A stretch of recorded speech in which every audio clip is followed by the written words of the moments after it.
Welcome to Open Forum. Harold? Yes. How you doing? Very well, thank you. Good. I just got a quick question for you. Look, with this annihilationism thing, I don't see how bad...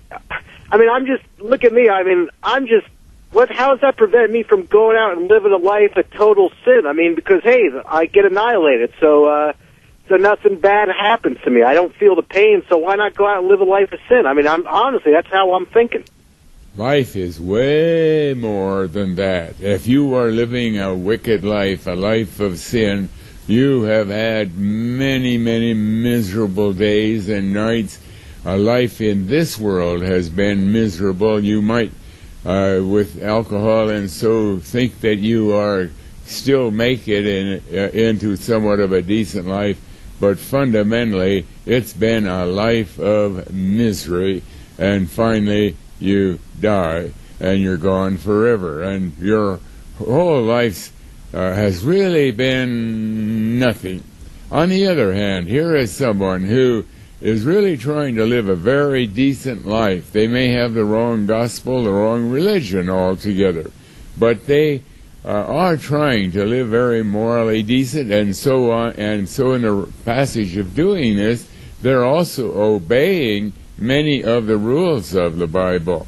They're not saved, and but they are having a good time here on this earth. That's the reason most people, for example, in the churches, they don't really want to think about the end of time, because life is pretty good to them. They have been encouraged by their churches to live decent, moral lives, thinking that is the fact that, or showing that they are saved. Well, that's not true, but nevertheless, it has made it possible for them to have quite a comfortable, quite a nice life here, and they really don't want it to end.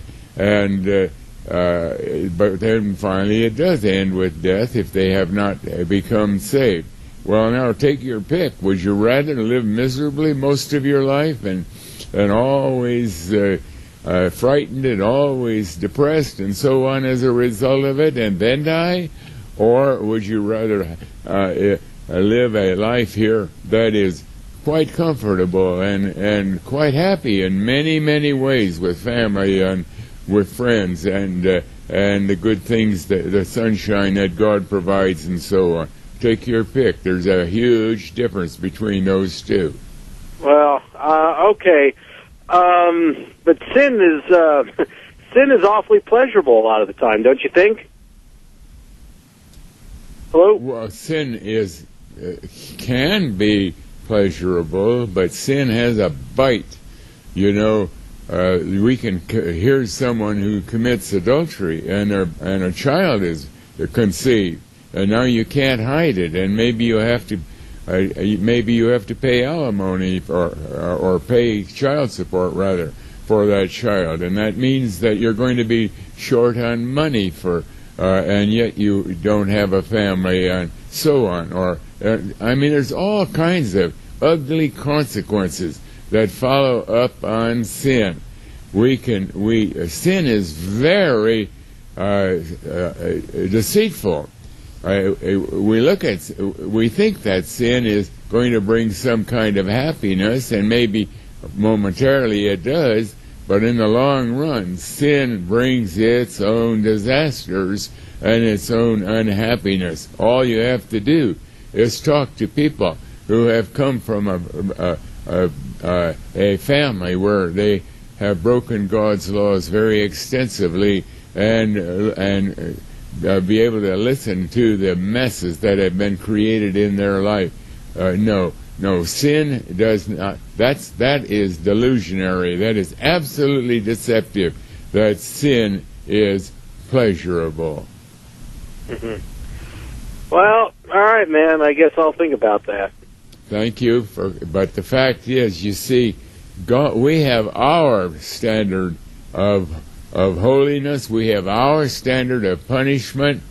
But God has a perfect standard of holiness, a perfect standard of justice, you know, he is has no pleasure in the death of the wicked. He has established laws that says neither we nor he can just continue beating on somebody who is been wicked. There has to be a limit because man was created in the image of God, and God expresses His love even for those who are not saved, just as David, for example, who was a tremendous type of Christ, had a son, Absalom, who was a horrible son, a renegade. He tried to take the kingdom away from David. He drove him out of Jerusalem and was out to kill him.